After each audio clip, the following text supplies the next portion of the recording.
संत मत धारा आपकी सेवा में प्रस्तुत।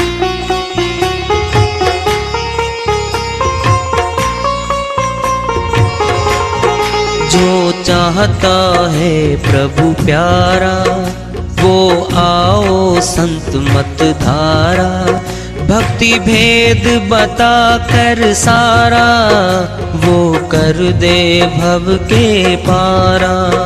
जो चाहता है प्रभु प्यारा, वो आओ संत मत धारा। भक्ति भेद बता कर सारा, वो कर दे भव के पारा। जो चाहता है प्रभु प्यारा।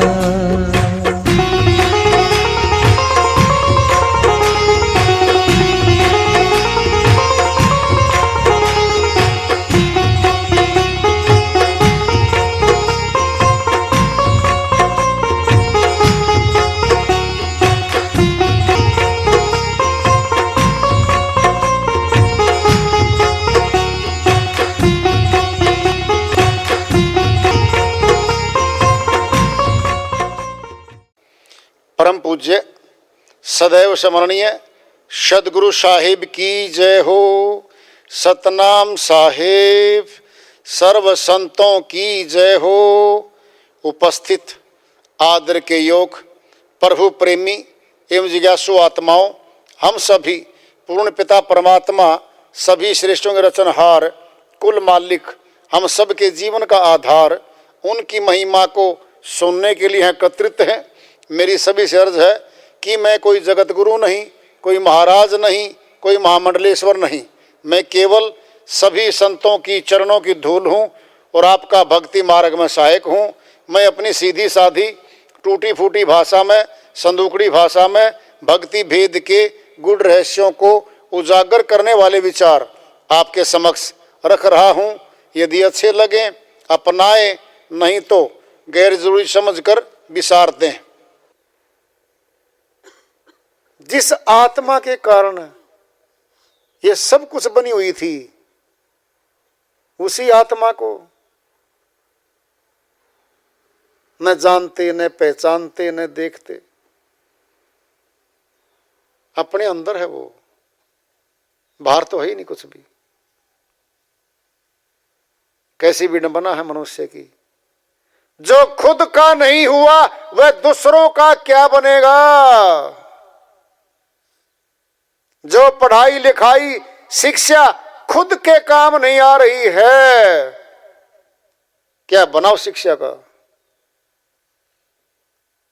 क्या फायदा हुआ विद्यालयों में, महाविद्यालयों में, विश्वविद्यालयों में जा करके इतनी शिक्षा ऊंची, एमए, एमटेक, एमएससी, क्या क्या कोर्स नहीं करके आती, एमडी, एमबीबीएस, बीएमएस, एमएस, क्या नहीं करती, एलएलएम, एलएलबी, क्या नहीं करती है। इतनी ऊंची शिक्षा लेने के बाद भी खुद का ही नहीं पता इसको, औरों को दर्शा रही है हर चीज। घाटा होगा भारी, आत्मा का होगा।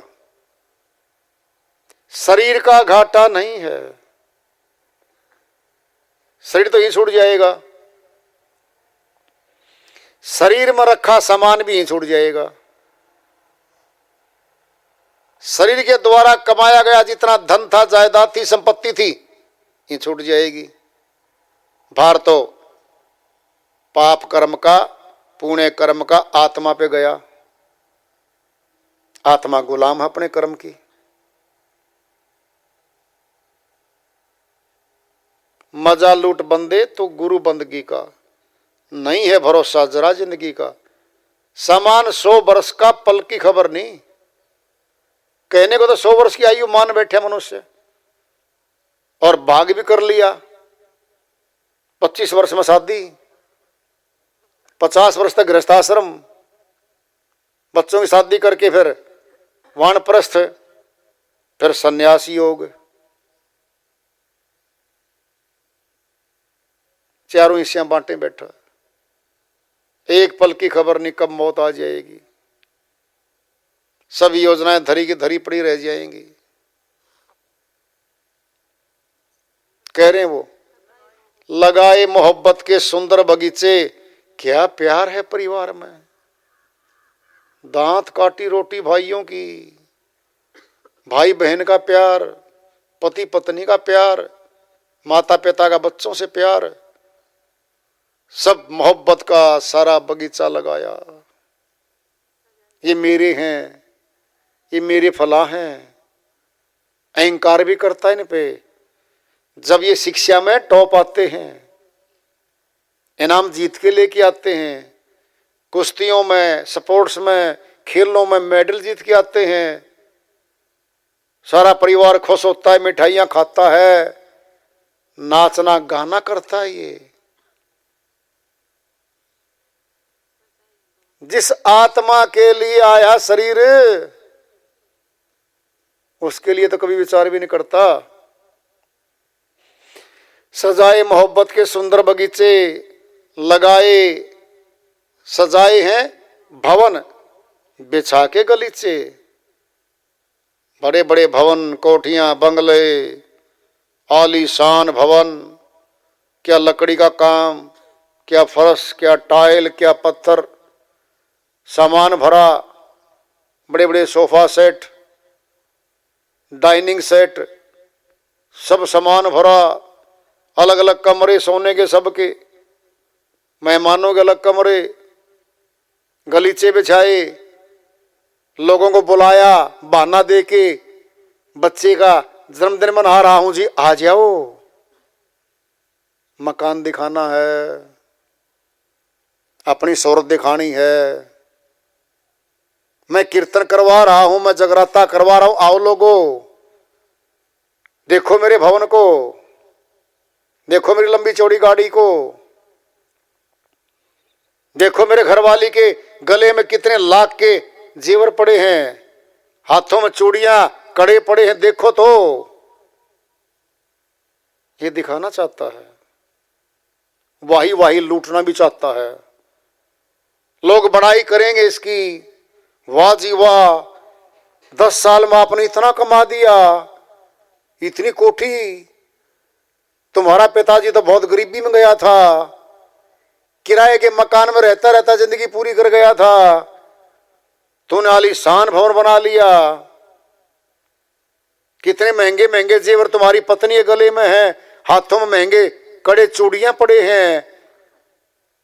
लोग कहेंगे बहुत धनवान है, लोग नमस्ते करेंगे इसके, मान बढ़ाई में आएगा, ये सेठ कहलाएगा, नगर का चौधरी बनेगा, लोग नमस्कार करेंगे इसको।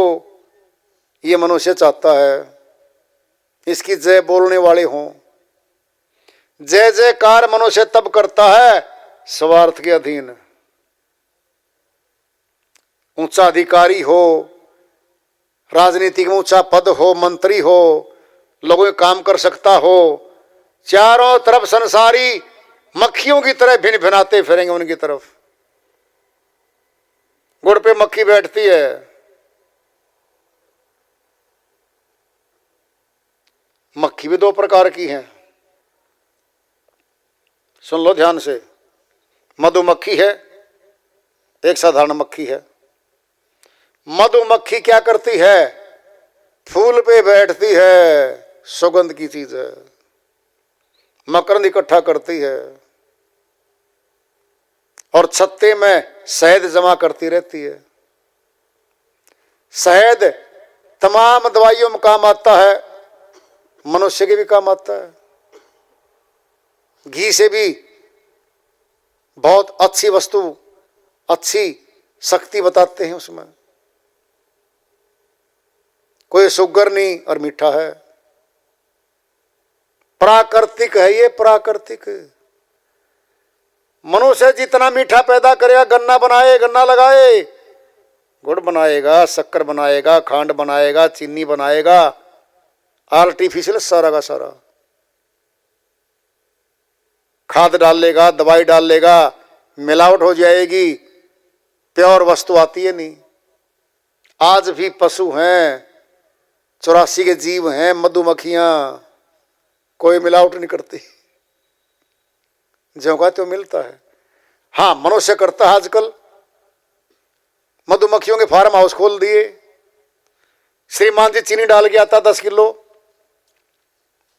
डाल के चीनी करके घोल, मक्खियों को पीती रहेंगी, जल्दी करते हैं काम ना। यो काम मनुष्य करता है, जंगलों में नहीं होता ऐसा। ये तो मक्खी के फार्म हाउस बनाते श्रीमान जी, मधुमक्खी का फार्म हाउस बना लिया।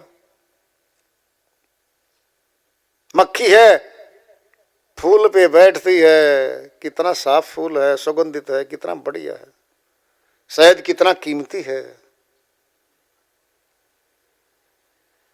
जो शहद इकट्ठा करती है, मनुष्य के भलाई के लिए सारा काम आता है वो। ये भगत लोग हैं, ये प्रभु भक्त हैं, ये दूसरों का लाभ देते हैं और खुद भी भक्ति करते हैं और दूसरों के परमार्थ के काम आते हैं।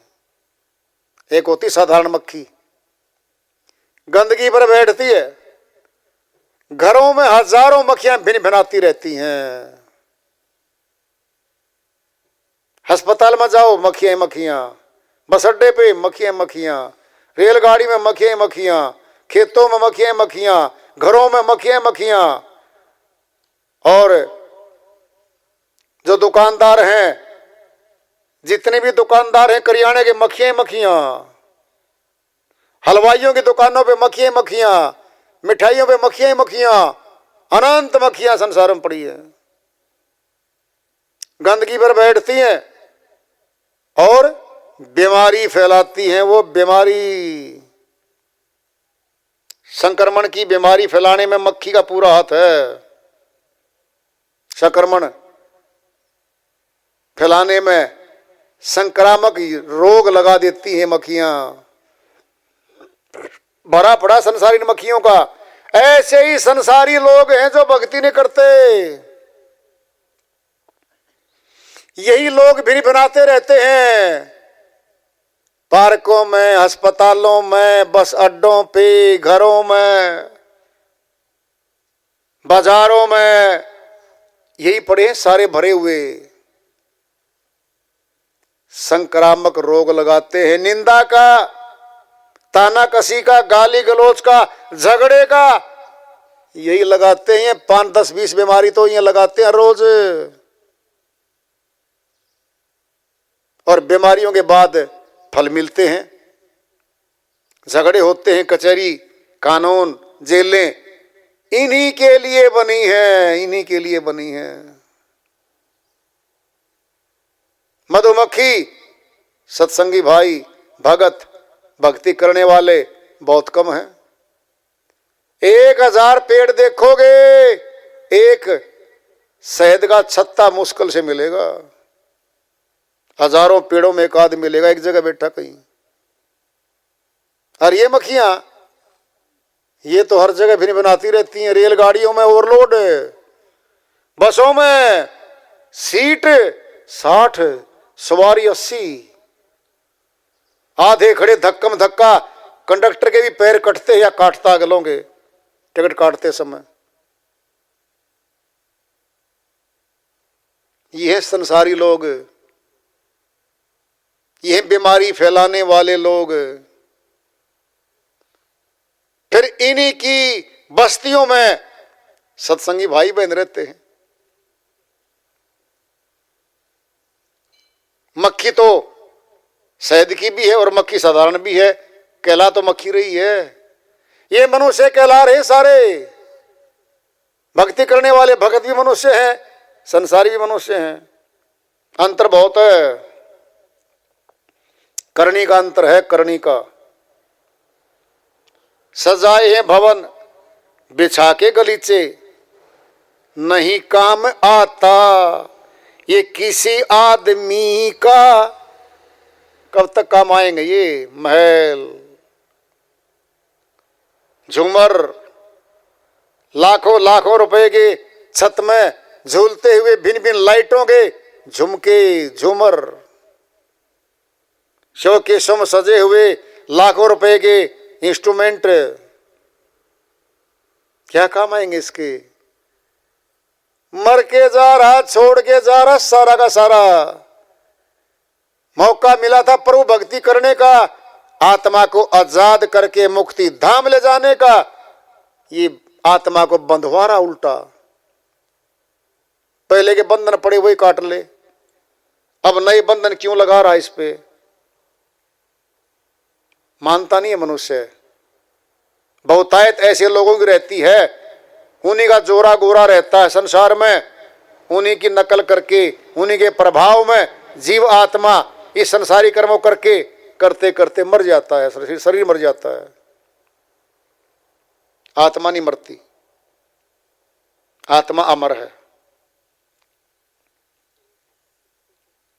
आत्मा कर्मानुसार तन बदलती है, आगे चली जाती है। चलता है सड़कों पर फैशन लगा कर, क्या गजब है। मनुष्य को सुंदर दिखना, महंगे आर्टिफिशियल प्रभाव डालने वाले कपड़े पहनने का शौक है इसको। लोग देखें तो उसकी तरफ, कैसा कोट, क्या टाई है, क्या टोपी है, क्या गले में मोटी चेन है, हाथों बड़ी महंगी महंगी अंगूठियां, अरे वाह श्रृंगार। हीरो हीरोइनों जैसा श्रृंगार करते हैं वो लोग। अरे वो तो पैसे लेते हैं, नाटककार हैं सारे के सारे, नाटक करना पड़ता है। घर का एक पैसा नहीं होता उनका, ना एक कपड़ा होता, सब प्रोड्यूसर के होते हैं, सब निर्माता देता उनको। पजामा कमीज पहन के आते हैं सुबह, शाम को उन्हीं चले जाते हैं अपने घर, और दिन का ड्रामा सारा उसका था। सारे कपड़े वो देता है, सारी स्टेज, सब कूदना नाचना, स्टेज गाना बजाना, सब माल प्रोड्यूसर का है।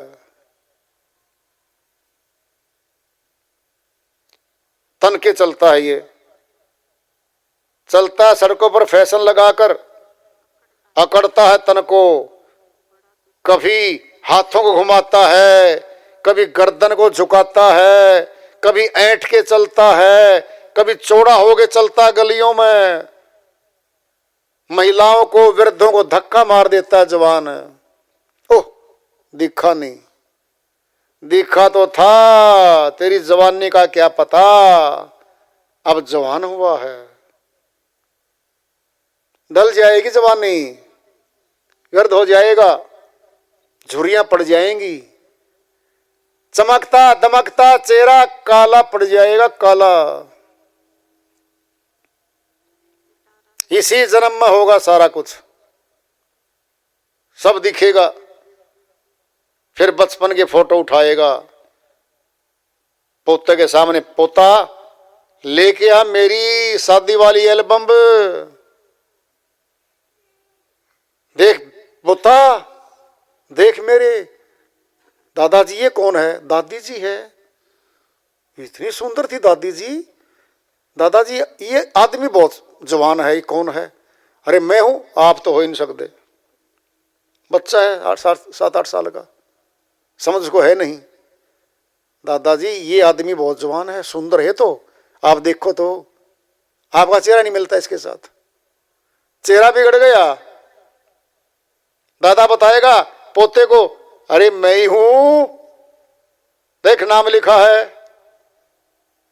अच्छा इतने ताकतवर थे। अगला फोटो निकाल एल्बम में से, देख पगड़ी वाला, देख फिर मूंछों वाला। दादाजी आप ऐसे भी थे? अरे मैं कुश्ती में मेडल जीत के आया था। फिर दादाजी आप कैसे हो गए? तुम भी हो जाएगा 60 साल के बाद। प्रश्न किया था एक बार सिद्धार्थ, जो बाद में महात्मा बुद्ध बने, राजकुमार था, उनका पिताश्री था सुदोधन जी। बोला वजीर को, भाई घुमा के लेके आ बाजार में, जहां चाहता हूं मुझे सारा घुमा के लेके आ।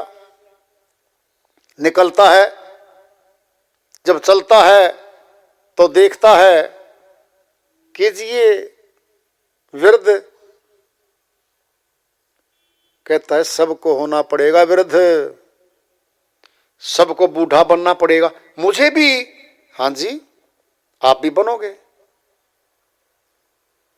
फिर आगे कोई बीमार था, बीमार को देखा, कहता ये क्या? कहता बीमार है, ये दुखी है, पीड़ा में है, करहा रहा है।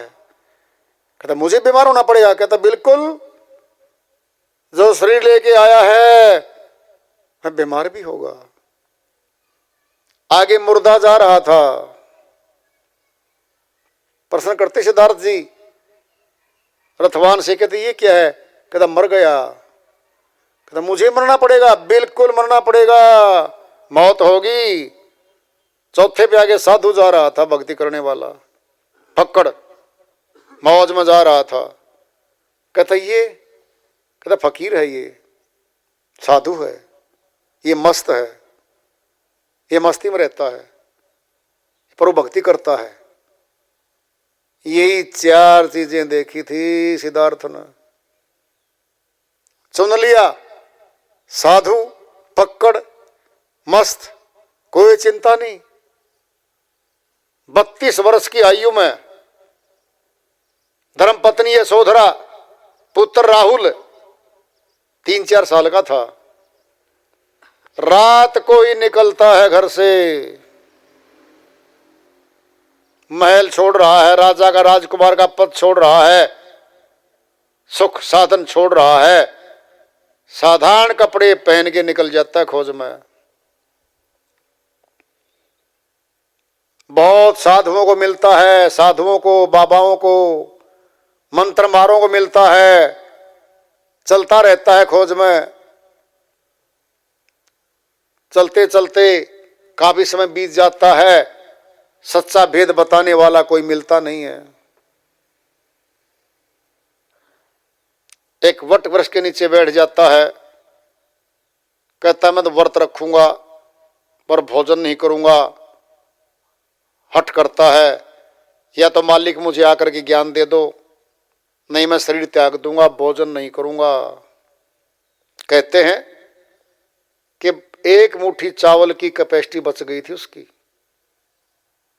इतना कमजोर हो गया, शरीर हड्डियां हड्डियां रह गई थी। वहां से सुजाता बाई अपने समय की प्रचारक थी, वह गुजर रही थी वहां से। उसने देखा, अपने शिष्यों के साथ थी वो, कि मनुष्य तो अकेला बैठा है, ये तो प्रभु की खोज में है, रास्ता मिला नहीं है, ये तो हड्डियां हड्डियां रह गई, ये मर जाएगा। वहां रुकती है वो और बोलती है, हे मनुष्य, इस एक तार के तार को इतना मत खींच कि ये टूट न जाए, इतना ढीला ही मत छोड़ के इसमें से आवाज ना आए। आंखें खोलता है सिद्धार्थ, सामने वो साध्वी खड़ी है। पुस्तकों में आता था, सुजाता बाई आई, उसने खीर खिलाई, उसका व्रत तोड़वाया और उसको आत्मबोध हो गया। ऐसा कहानी किस्सा पुस्तकों में लिखाता था। आत्मज्ञान रूपी खीर खिलाई थी सुजाता बाई ने।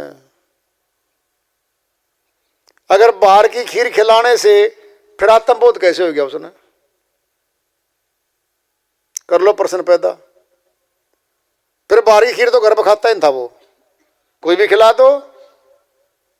अगर बाहर की खीर खिलाते ही आत्मज्ञान का बोध होना था तो घर खाता ही था, वो तो सेठ था, वहां पे राजा था, कोई भी खिला देता। सुजाता बाई आत्मज्ञानी थी अपने समय की, आत्मज्ञान रूपी खीर खिलाई, वहीं पे बोध करवा दिया और ब्रह्म ज्योति का दर्शन करवा दिया और वहीं पे बोध हो गया, उसको ज्ञान हो गया। बोध होना मैंने ज्ञान हो जाना, वहीं से नाम पड़ता था, पड़ा बोध हो जाना, ये बुद्ध हो गया। बुद्ध मैंने आत्मज्ञानी हो गया, आत्मबोध हो गया। और हम गए थे वहां पर, काशीपुरी के पास पड़ता 20 किलोमीटर, सारनाथ। उस सुजाता बाई को 5 शिष्यों में से एक दिखा रखा था, शिष्य दिखा रखा वहां पे सुजाता बाई को। फोटो लगा रखी है, नीचे नाम लिखा हुआ है, ये है शिष्य। फिर गुरु का नाम बता दो। बिना गुरु तो ज्ञान आज तक इस सृष्टि में कभी किसी को हुआ नहीं, हो भी नहीं सकता। फिर गुरु कौन था उनका? कोई नाम नहीं कहीं भी। पुस्तकों में इतना लिखा आता था, सुजाता बाई गई, खीर खिलाई, व्रत तोड़वाया, उनको आत्मबोध हो गया।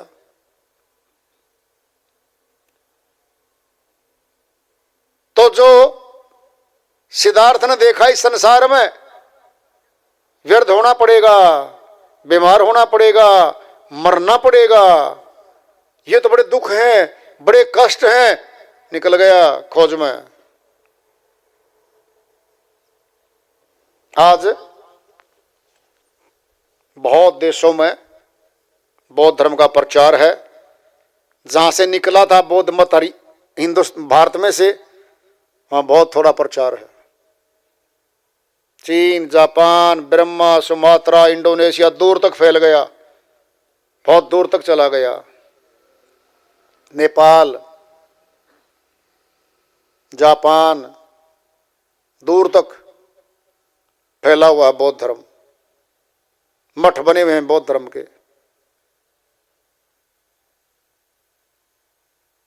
तो सिद्धार्थ चेता था, इस संसारी गतिविधियों को देख के राजगद्दी छोड़ गया, सुख छोड़ गया, सारे भोग छोड़ गया। उसका नाम हाज। चलता है सड़कों पर फैशन लगाकर, अकड़ता है तन को बड़ा ही सजाकर, पिटारा है तेरा ये भरा गंदगी का। हमारे शरीर में हड्डियां, त्वचा, मांस, अस्थि पिंजर है सारा, नस नाड़ियों का जमावड़ा है, और इसमें खाद्य सामग्री और गंदगी 9 द्वारों से गंदगी फेंकता है हर समय। एक मकान होता हमारा, माता बहने झाड़ू से एक टोकरी में एक गेट से गंदगी जो भी है सफाई करके बाहर निकाल देती है।